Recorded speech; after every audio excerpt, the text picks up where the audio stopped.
হ্যাঁ নদী দেখছো কি সুন্দর পানি চলো গোসল করি জাহাঙ্গীর ভাই না এটা জাহাঙ্গীর ভাই জাহাঙ্গীর ভাই তো জাহাঙ্গীর ভাই তো তালাশ করতেছি আমরা এই আপনি কই থাকেন আপনি আমি তো এই জায়গায় নদী পারে ঘুরবো না আপনার করতেছিলাম না ভাই আমরা কেমনে চিনবেন কোথায় গেছেন আমরা ফেসবুক পরে পরে দেখি আপনি আমরা ফলো করতেছি আপনারা মানে সাইকেট কর্ম করুন করে আজকে এই নদী পাড়া এলাম হঠাৎ কি আপনারা দেখলাম বাড়ি কেন আপনার করে আমাকে বাড়ি খারবিটি খারবিটি তোলা খারো বেটে ধুলা মানে দরং ডিস্ট্রিক্ট পুরে বাবা প্রায় 300 কিলোমিটার 300 কিলোমিটার আইছি এত দূর থেকে আপনারা আইছেন আমার ভাগ্য যে তো ভালো ফট করে আপনারা এই নদী পাড়ে লোক পেলাম আচ্ছা আচ্ছা ভালো আছে এত দূর থেকে আপনারা আইছেন আমরা কিন্তু আপনি তালাশ করে যাও নাকি ওই জায়গার মানুষ আমার ভিডিও দেখে হ্যাঁ ভিডিও মানে আপনার ভিডিও কানে মানে প্রায় আসামের আধা মানুষই আপনার কানে যে এই মানুষের সাথে একদিন লোক ধরে পেলে আমার ভাগ্য যে তো ভালো আজকে নদী পাড়ে ঘুরতেই আচ্ছা আচ্ছা আচ্ছা হ্যাঁ লোক পেলাম এই খুঁড়িগুলো কিসের খুঁড়ি এলে জাহাঙ্গীর ভাই ও এই খুঁড়িগুলা হ্যাঁ এই খুঁড়িগুলো হচ্ছে আপনার নাম শুনছিলেন না সোশ্যাল মিডিয়া দেখছিলেন না যে ধুপড়ি টু ফুলবাড়ি ব্রিজ হ্যাঁ হ্যাঁ হ্যাঁ এইটা সেই ধুপড়ি টু ফুলবাড়ি ব্রিজের খুঁড়ি এইটা না হ্যাঁ হ্যাঁ মোটামুটি ধরেন আপনার প্রায় বিশ্বর 3 নম্বর আর কি ধরেন 22 কিলোমিটার এই যে শুনছিলাম যে বদর হুজুরে যে দিছে ধুবড়ি ফুলবাড়ি ব্রিজ এই এডি দিছে হ্যাঁ এটা এই আমার যে বদর হুজুরে এই ব্রিজ না হ্যাঁ এটা কিন্তু মহামান কাম করছে বাপ রে বাপ হ্যাঁ, আসামের অল ইন্ডিয়া মধ্যে নাম করছে উনি অল ইন্ডিয়া না ওয়ার্ল্ডের মধ্যে তো ওয়ার্ল্ডের মধ্যে কাম করে নাম করছে এবে তো জীবনে তো কংগ্রেস এবার ব্রিজ দেখাও নাই কোনোদিন আমার মনে কয় আর কি এবার ব্রিজ তো দেখাও নাই তো কি মোটামুটি ধরেন কাম প্রায় 50% এর বেশি হয়ে গেছে গা হ্যাঁ ধরেন মোটামুটি এটা একটা মানে বিশ্ব রেকর্ড ধরতে গেলে যে বলনা বদরুদ্দিন নাজমুল সাহেব হ্যাঁ হ্যাঁ এমন ধরনের বিভিন্ন জনে বিভিন্ন কথা কয় এই কাজগুলা বিগত ধরেন কত বছর কংগ্রেস রাজত্ব করলো করা পারছিল না কিন্তু বদরুদ্দিন নাজমুল 15 বছরেই উনি যে কামটা জানছে এটা ধন্যবাদ আর কি। আচ্ছা বদরুদ্দিন আজমল সাহেব তো মহান কাম করার পরও ধুবড়ির মানুষ এত বড় গাদ্দার করলো কে কংগ্রেস না ধুপড়ির মানুষ গাদ্দারি মানে কি মৌলানা বদরুদ্দিন নাজমুল সাহেবকে ধুপড়ি বলতে কথা না সারা আসামের সংখ্যালঘু মানুষই যেরকম আগেও ভালোবাসছে তেরকমই ভালোবাসে মানে এই ভারতীয় জনতা পার্টি বিজেপি সরকারের কিছু অত্যাচারের জুলুমে মানুষে মানে ভুক্তভোগী হইয়া ভাবছিল যে আমরা এবার দিল্লিতে কংগ্রেস সরকার আসবো সেই উসুলা সেই অনুযায়ী কিন্তু মানুষে রাহুল গান্ধীরে ভোট দিয়েছিল কংগ্রেসের ভোট তাহলে যে ওই রকিবুল বলদারে ভোট দিব তারা রকিবুল কেউ ভোট দেয় নাই ভোট দিছে একমাত্র রাহুল গান্ধীর দিকে দিল্লিতে কংগ্রেস সরকার আসলে হয়তো কি জানি একটু শান্তি হবো ভারতে মুসলমানের অত্যাচার কিন্তু ভোট তো দিল ভোট দিয়ে তো কামাইলো না এখন ধরেন কথার মধ্যে কথা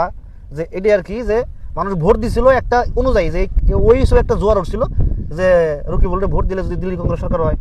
ওই তো হালোই না আর মানুষ দুপুরিবাসী ভোট দিয়া করলো কি এখন মানে আফসোস কি ভুলটা করলাম 5 বছরের জন্য মানুষ পাশা পড়ে আজকে আর জাহাঙ্গীর ভাই একটা কথা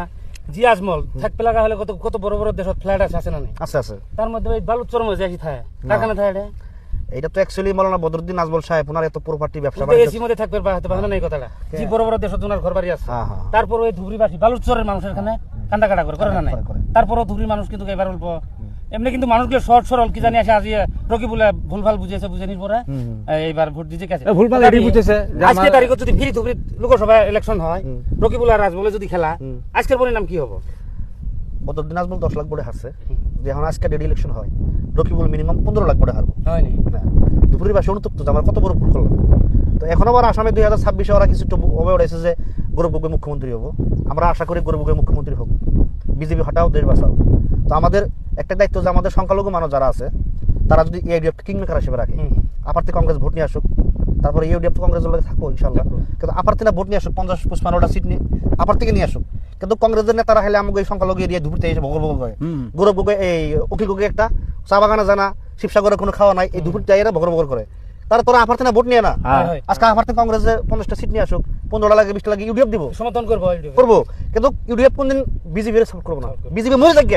যদি বলে একটা সিট রাখতেছে তাও ইউডিএফ দিব না ইউডিএফ যদি কোনদিন সহযোগিতা করে কংগ্রেসের করবো কিন্তু আমাদের সংখ্যালঘু মানুষের সমস্যার সমাধান এরা মানে কই দেওয়া লাগবে যে আমরা মুসলমান যত ঘাপলা আছে আমরা ঠিক করে দেবো তারপরে মৌলানা বদরুদ্দিন নাজমুল সাহেব ওই কংগ্রেসকে সমর্থন করবো কিন্তু বিজেপি হাঁটাও বদরুদ্দিন নাজমুলের কথা একটাই বিজেপি হাঁটাও তারপরেও কিন্তু জাহাঙ্গীর ভাই কংগ্রেসের মানুষগুলো কিন্তু কয়েছে গুলা ইউটিউবের মানুষ বিজেপির বি টিম এটা করে দোষারোপ করে খালি কংগ্রেসের মানুষগুলো দোষারোপ করে যেমন করে আমার দরং ডিস্ট্রিক্ট যেটা দলগাঁও আগে আছে 4টে সমষ্টি এনকারি আছে 3টে সমষ্টি যেমন করে দেন চিবে সার মঙ্গল কোনো ইলেকশনের কথাই নাই আমার দলগাঁও সব নেতা এসে পারা পাচ্ছে দলগাঁও যেমন করে ইউজেনে তো নাজিতুর আছে আচ্ছা আজিতুর নববর্ষে একটা সমষ্টি রক্ষা কর তুই আছিস দলগাঁও কিছুদিন আগে যে শাহানার যিনি বিরাট চলমান জাতির হয়ে কথা বার্তা আচ্ছা জাতির হয়ে কথা বার্তা শুনি তো দলগণ সমষ্টি দল একবারে তো কোনো কথা নেই না তুই বেলেগ সমষ্টিটা বেশি নি ওটা খালি দলগণ সমষ্টি লাগবে আর দলগণ সমষ্টি তো আমার কিং মেকার আছে একজন হ্যাঁ এখন ওটা একদম দলগণ ম্যাটার আমাদের কথা এটাই যে আপনারা হয়তো আইছেন, মোট কথা যে এবার 2026-এ মানুষে বুঝা গেছে, মোট কথা যে এটা সঠিক আমাদের টার্গেট একটা বিজেপি হটাও, বিজেপি হাটা করা আমাদের মেন শত্রু বিজেপি। বিজেপি। হ্যাঁ, আর বাকি কথা আর কি কম, আজকে হয়তো আপনারা আমাকে দেখা করবার নিয়ে আইছেন। তো আমি এই জায়গাটায় মাঝে মাঝে আসি, এই ব্রিজটা দেখবার জন্য আমিও আসি, আপনারা আইছেন, ধন্যবাদ। এত সুন্দর একটা বস্তু যে মৌলানা বদরুদ্দিন আজমল সাহেব আনছে, খুব এটা ভালো তো- ব্রিজ এটা তো বহুত নেতারাও কয়, শেরবান আলীও কইছে যে একটা রেকর্ড সারা জীবন থেকে যাব, যে মৌলানা বদরুদ্দিন আজমল সাহেব পার্লামেন্টে যা আওয়াজ উঠিয়া যে দুপুর করে ব্রিজটা আনছে, এটা কতটুকু মানুষের, কত মানুষের যখন ব্রিজ চালু হয়ে যাবো, হাজার হাজার বেকার মানুষের কাম কাজ, লাইন গার্ড চলাফেরা মানুষের কতটুকু কত হবো। তো বিগত কংগ্রেস কত বছর রাজত্ব করলো, একটা খোলা করা আসছিল নদীর মধ্যে, কিন্তু মৌলানা বদরুদ্দিন আজমল সাহেব উনি সাংসদ থেকে এয়ারপোর্ট, রেলওয়ে স্টেশন, এই দুপুর করে ব্রিজ এগুলো আনছে। মোট কথা যে আগামী 26-এ আমাদেরও একটা ইচ্ছা যে বিজেপি হটাও, বিজেপি হাটা করা লাগবে। বিজেপি হটাও। আমরা চাই সংখ্যালঘু মানুষ মিলে এআইডিএফকে কিংমাকার বানাও, এআইডিএফকে সারা জানি কংগ্রেস সরকার না করতে পারে। বিজেপি কোনো ম্যাটার না, বিজেপি কি, বিজেপিটা বাতি দিলাম, বিজেপি জানি একটা সিটের বিনিময়ে জানি ওরা জানি কয় যে একটা সিটের জন্য সরকার তাও ইউডিএফ দিব না, নাই। সমর্থন দিব না। আমরা কথা হলো যে কংগ্রেস আসুক, কংগ্রেস জন্য সমর্থন ইউডিএফ করবো, কিন্তু নো অ্যালায়েন্স, কোনো অ্যালায়েন্স নাই। তোমরা আসো, আসো। সিট 15টা লাগে 20টা লাগে, ইনশাল্লাহ এবার তো ইউডিএফ 25+ থাকবে ইনশাল্লাহ, কারণ কংগ্রেসের থেকে ইউডিএফ এবার সিট বেশি পাওয়ার সম্ভাবনা আছে। আর তারপরে তো কংগ্রেস যদি এখন আপার তিনা ভোট নিয়ে আসতে পারে, আপারের ভোট যেগুলো আছে, তখন বাদ বাকি ইউডিএফ সমর্থন করবো, করবো। কিন্তু বিজেপিকে আউট করে দেওয়া লাগবে। জাহাঙ্গীর ভাই আর এই যে কথাটা কইলেন যে কিছু কিছু মানুষ কয় যে বিজেপি ইউডিএফ বিজেপির বিটি, বি টিম হয় এগুলা কংগ্রেসের কিছু কিছু চামচে ওরকম বলি, কেমনি করে ইউডিএফ বিজেপির বিটি হলো, ওরা কয় যে ইউডিএফের জন্য সরকার কংগ্রেস সরকার লোক। আর ভাই কংগ্রেসের কি আছে আজকে নর্থ ইস্টে কংগ্রেসের কোনো এমএলএ নাই, নাই নাই যত জায়গায় যাবে নাগাল্যান্ড, মণিপুর, মিজোরাম, বিহার। ত্রিপুরা, বিহার নাই কোনো ইউডিএফ সিট দেনা। তো ইউডিএফের উপর বিলে টাকা কয়। তো আপনারা রাজনীতি আলাপ ভাই, আপনারা আইছেন আমার বগুলে, হ্যাঁ, খুব ভালো লাগছে। হ্যাঁ। আপনার দলগড় সমষ্টি তোমরা মোটামুটি মজিবর ভাই তো পুরো একবারই আছে। পুরো একবারই আছে। আচ্ছা, এই ব্রিজটা কত কিলোমিটার হবো? ব্রিজটা অনুমানে কত কিলোমিটার, 22 কিলোমিটার না, 20-22 কিলোমিটার আর কি, 22 কিলোমিটার আর কি, 23 নম্বর আছে। ধরো মোটামুটি একদম ধুইটো ফুলবাড়ি ব্রিজ, খুবই ভালো ভালো, মানে এটা 27-এ হন্তাসি ওপেনিং হবে বলে আছে, কিন্তু কাজকর্মের ক্ষেত্রে কি জানি 1 বছর পাইছে যেতে পারে। ধন্যবাদ আর কি, আপনারা চলেন, যদি আমার ওখানে চলেন, আইসেন দেখা হলে ভালো লাগবে। ভালো লাগছে। ঠিক আছে, ধন্যবাদ।